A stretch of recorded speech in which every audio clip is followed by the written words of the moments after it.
Youngsters से जब हमने क्वेश्चंस मांगे कि आपको किस टाइप के क्वेश्चंस की आंसर्स चाहिए एक दीक्षार्थी से, तो सबसे फर्स्ट क्वेश्चन जो बहुत कॉमनली आस्क था कि धर्म तो यहाँ रह के भी कर सकते हैं, तो दीक्षा लेने की क्या जरूरत है।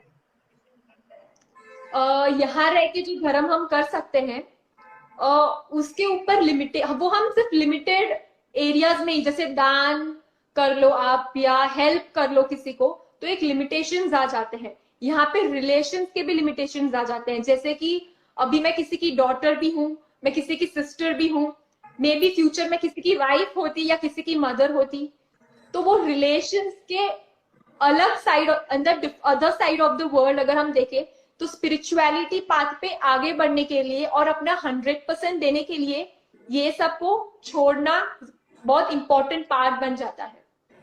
So to give my 100% into my spirituality, I have to leave this side of the world and enter into the other side of the world. हाँ, and modern living I think it's like आप एक परिवार को छोड़ रहे हो लेकिन सामने आप पूरे वर्ल्ड को अपनी फैमिली बना रहे हो, तो उससे ज्यादा बेटर तो और 100%। कोई नहीं सकता है। यहाँ के 50-60 रिलेशंस को छोड़ के वहां पूरी दुनिया को एक्सेप्टेंस की जैसे आप लेते हो।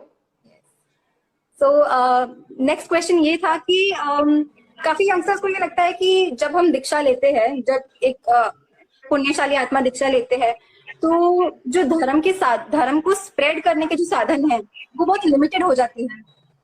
तो इजंट इट बेटर कि हम संसार में ही रह के धर्म को स्प्रेड करें। धर्म को स्प्रेड करना या किसी को धर्म के लिए इंस्पायर करना, नॉर्मली भी हम सबसे ज्यादा इंस्पायर उनसे होते हैं जो चीजों को प्रैक्टिस में लेते हैं, ना कि प्रीच करके।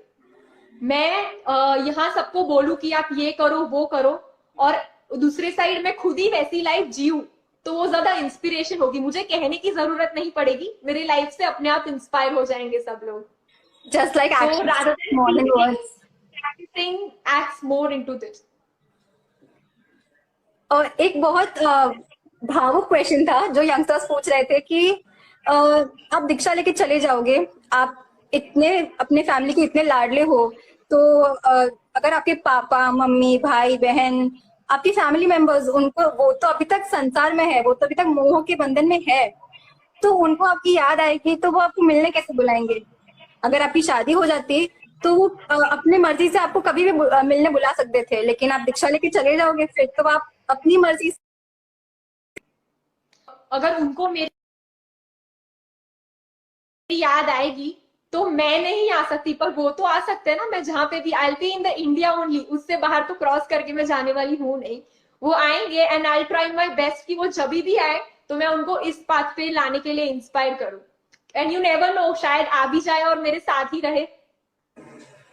वाह, मतलब इतना ज्यादा कंपैशन कि बस मुझे किसी को भी संसार में नहीं देखना, सब आ जाओ मेरे साथ। ओके, सो इस राउंड का लास्ट क्वेश्चन है जो यंगस्टर्स का फेवरेट क्वेश्चन है कि उनकी फेवरेट टैगलाइन क्या है कि you only live once, so enjoy to the fullest.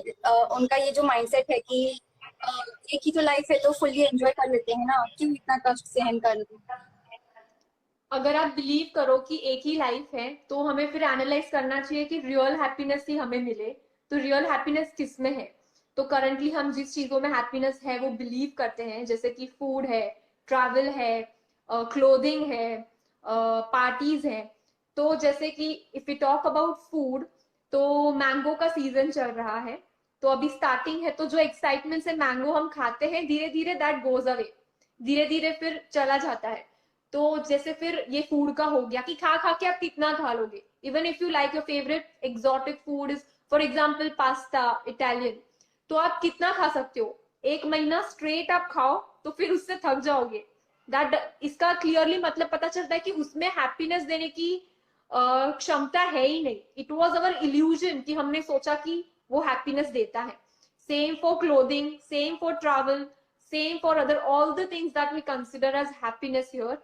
And on the other side अगर मानस आप देखे, तो जिन्होंने ये सब ऑलरेडी छोड़ दिया है, तो फिर भी उनके फेस पर जो चमक है, जो हैप्पीनेस है, ये सब चीजें नहीं है।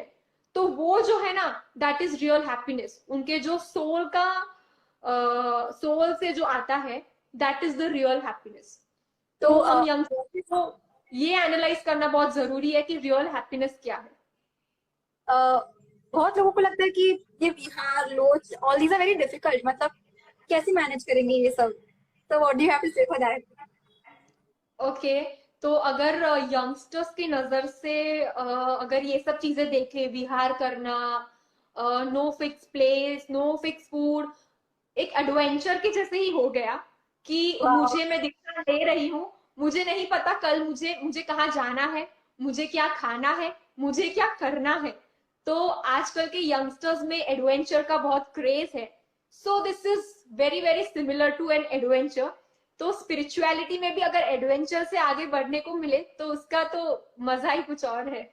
सही है, मतलब हम लोग तो सिर्फ एक आइस बकेट चैलेंज क्या कर लिया, या कोई रोलर कोस्टर में थोड़ा उलट पुलट हो गए तो उसमें ही हम एडवेंचर की खुशी मान लेते हैं। लेकिन ये जो एडवेंचर है, I think this is a true adventure. तो अब काफी जब लोगों का सपना होता है कि वर्ल्ड को एक्सप्लोर करे, नए नए लोगों से मिले। सो ऑल दिस थिंग्स, जो आपकी जो ये लिस्ट है ना, बकेट लिस्ट, वो हमेशा इस सब चीज में इंक्लूड ही हो जाती है। राणी सुरावलीच्या जे झालरनो झंकार जणावे, मधुर नादे सोगाजे शौर्य मर्या पोकार उठावे, रक्षानो साथ सुनावे, रमेरो